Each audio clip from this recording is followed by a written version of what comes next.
Paz do Senhor para todos, somos acusados.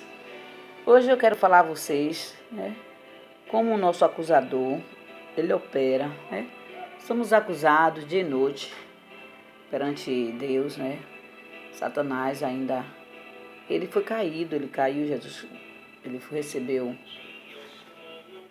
foi expulso do céu, mas ainda ele acusa os filhos de Deus, Ele acusa ainda os filhos de Deus perante o trono, Então, como o acusador opera, há três maneiras principais de Satanás operar como acusador, certo? Satanás acusa o crente perante Deus e acusa Deus perante o crente. Olha aí, quantas vezes você cai em uma dificuldade e ele quer dizer, tá vendo que Deus não está te vendo?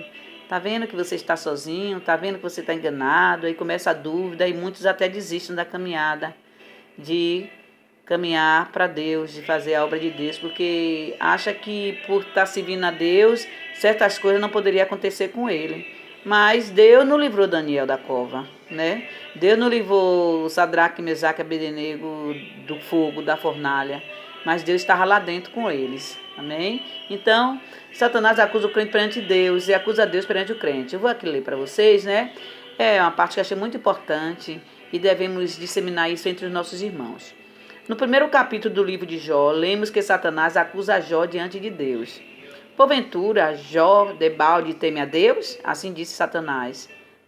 2 vezes o diabo diz ao Senhor, verás se não blasfema contra ti na tua face. Então Satanás acusa a Deus perante Jó, através de sua esposa também. Então sua mulher lhe diz, ainda conserva a tua integridade? Amaldiçoa o teu Deus e morre. Jó 2,9. Então Jó viu que não era a mulher dele que estava ali falando, mas simplesmente Satanás, o espírito acusador que entrou na mulher. E quantas vezes, nós estamos até conversando, nossos irmãos, muito bem, daqui a pouco o espírito de acusação entra naquele que está ali juntamente conosco, uma pessoa que às vezes nós amamos, pessoas que às vezes estão conosco, que a gente daria tudo por elas, e num momento o espírito do acusador entra naquela pessoa e começa a acusação.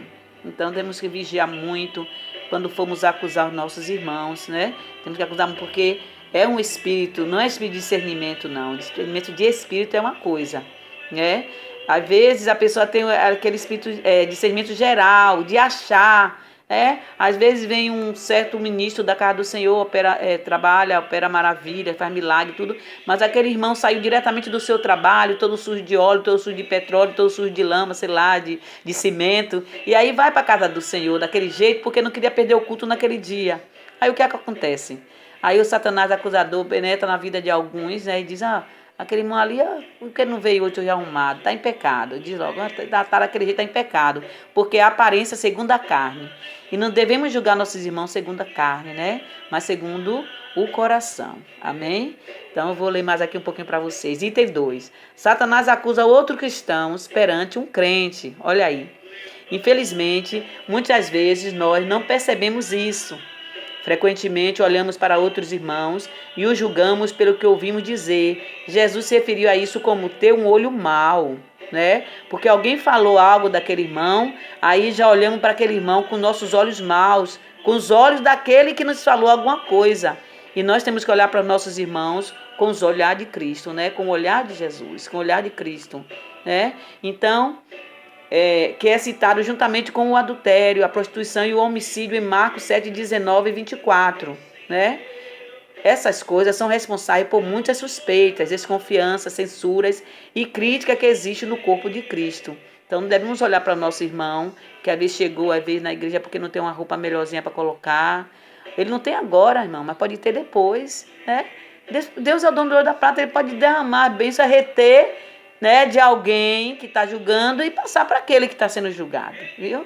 E devemos ter cuidado com isso. Satanás acusa um crente perante ele mesmo, tá vendo? Mesmo depois de que um crente se arrepende verdadeiramente de um pecado e sinceramente pede perdão ao Senhor, o acusador vai atacá-lo com condenação e culpa. Muitas vezes tenho orado com cristãos que vivem com sentimento de culpa e fardos de condenação por anos e anos. Fico muito contente em mostrar que é Satanás quem os condena e não Deus. Amém? Então, às vezes, eu quero dizer para vocês, Às vezes você vence o acusador, né, da sua alma. Você vence o acusador perante Deus. Ele vem a nos acusar diante de Deus. Ou acusar Deus perante você. Dizer que nada, Deus não está te vendo e você consegue superar isso. Não é isso? Você supera, defende Deus. Não, se ele não me respondeu é porque é no tempo. Ele vai me responder no tempo certo. Não é como eu quero, é como Deus quer. E você supera essa parte. Aí pula, né? E vence. E sai dando brado de vitória. Aí daqui a pouco vem aquela vez que ele não conseguiu julgar, condenar você perante Deus e Deus perante você. Aí agora ele quer colocar você perante seus irmãos e seus irmãos perante você. Né? E se não vigiar, alguém vem e diz alguma coisa, que nada, fulano ali, que nada. Ali foi o homem que colocou, não foi Deus não. Aqui nada, ali tá muito bem, daqui a pouco cai. Então você já começa a olhar para aquele irmão de maus olhos, né? Então também passamos a ver por essa prova. Né? Quantas vezes vem alguém e me fala assim de alguma pessoa assim, eu digo, Jesus, não quero julgar conforme meus olhos, graças a Deus que eu não tenho um olho mau, não julgo pessoas pela aparência, eu julgo as pessoas pelo que elas me fazem, né? Não pela primeira aparência, a primeira vez, a gente vê a pessoa já julga, não. Pelo que elas me fazem, porque elas me dizem, vai me dizendo, vai fazendo, aí sim, a gente vai pedindo misericórdia ao Senhor para que aquela pessoa seja mudada, né? E nem por isso a gente vai condenar aquela pessoa. A gente pode até pensar, mas não condenar. Mas aí a gente supera isso, né? A gente supera essa acusação contra irmão. Você resiste, defende aquele irmão. Não, é porque aquele irmão deve estar passando algum problema, alguma causa difícil, mas ele vai melhorar, ele vai ser abençoado, ele vai se consertar, vamos orar, Deus vai fazer a obra, não é assim? Quantas vezes já aconteceu isso? Não, a vez que teve uma infância terrível. Ah, porque fulano é assim, porque fulano tem uma coisa contra mim. Não, a vez que ele tem uma infância terrível, ele passou por uma dificuldade muito grande, não conseguiu superar ainda, está cheio de mágoa, de feridas. E aí, às vezes, a gente pensa que é da pessoa. E aí, aquela pessoa, daqui a pouco, supera e se torna uma pessoa melhor. Mas a gente também pula essa parte, né? Vence essa parte de julgar nossos irmãos. Mas a pior parte, irmãos, que eu acho, é essa de você julgar você mesmo. Você condenar você mesmo, você achar que você não foi uma boa mãe, você achar que você não foi um bom pai, um bom irmão, né? Aí bate remorso, bate coisas na sua vida, aquela peleja, aquela luta, sabendo que Jesus já te perdoou, Jesus já te absolveu e você condena a você mesmo. Quantas vezes nós condenamos a nós mesmos, né? Não damos o perdão que nós precisamos e merecemos diante de nosso Senhor, porque Cristo já morreu por nós. Amém? Eu vou ler aqui para vocês. Satanás acusa um crente perante ele mesmo. Mesmo depois de um crente se arrepender verdadeiramente de um pecado e sinceramente pede perdão ao Senhor.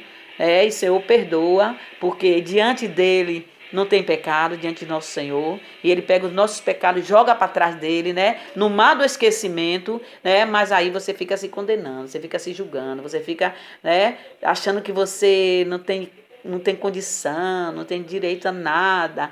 O irmão quer dar um cargo, você acha que você não pode, porque você pecou lá há 10 anos atrás. Às vezes o irmão quer dar algo para você fazer, o pastor da igreja, mas você se subestima, né? Olha, até falei bem bonito agora. Subestima, né? Se acha que você não merece aquele perdão do Senhor.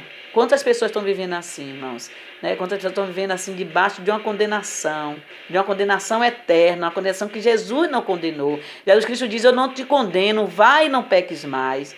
O Senhor uma vez falou para mim, abençoarei aqueles que te abençoarem, amaldiçoarei aqueles que te amaldiçoarem.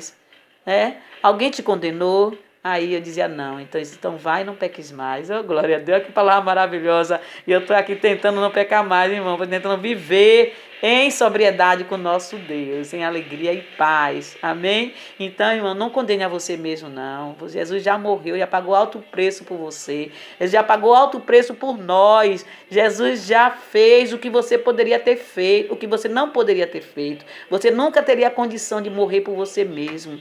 Nunca teria condição de pagar pelos seus próprios pecados, né? Porque, irmão, antigamente tinha que matar um cordeiro puro, santo e imaculado para pagar remissão de pecados, né? Para a remissão de pecado.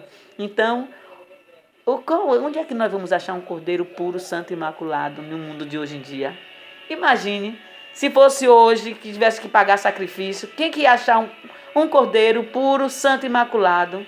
Quem que acha mais com tanta impureza, não tem mais animal puro, não tem mais um animal que vive de ração, que vive, né, tomando química, recebendo injeções de química para crescer, para ficar bonito. Onde é que você ia achar mais esse cordeiro? Né? Então, Jesus já morreu por você. Amém? Já morreu por nós.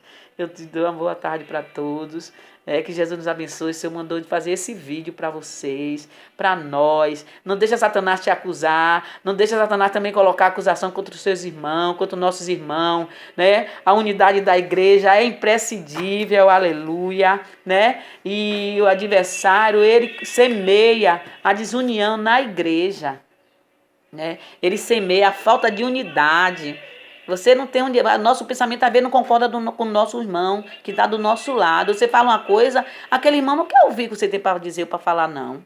Que ele já acha que ali aquela palavra que você vai dar não é merecedora de atenção. Então, não vamos fazer assim. Vamos acatar nosso irmão. Eu vou ler aqui para vocês aqui, ó. Aqui, vou ler aqui uma parte aqui que o Senhor me mostrou também, mandou eu ler para vocês. Quando ele nos acusa diante de Deus, né? Então, houve peleja no céu. Miguel e os seus anjos pelejaram contra o dragão. Também pelejaram o dragão e seus anjos. Todavia não prevaleceram, nem mais se achou no céu o lugar deles. E foi expulso o grande dragão, a antiga serpente, que se chama Diabo e Satanás. O sedutor de todo mundo, sim, foi atirado para a terra e com ele os seus anjos. Então ouvi grande voz do céu proclamando: agora veio a salvação, o poder, o reino de nosso Deus e a autoridade do seu Cristo, pois foi expulso o acusador de nossos irmãos, o mesmo que os acusa de dia e de noite diante de nosso Deus. Ele, pois, o venceram por causa do sangue do Cordeiro e por causa da palavra do testemunho que deram, e mesmo em face da morte não amaram a própria vida. Então, o sangue de Jesus, irmão, nos purifica de todo o pecado. Na hora que Satanás vai nos acusar diante de Deus, o Senhor diz assim: não, meu Pai, eu já morri por eles.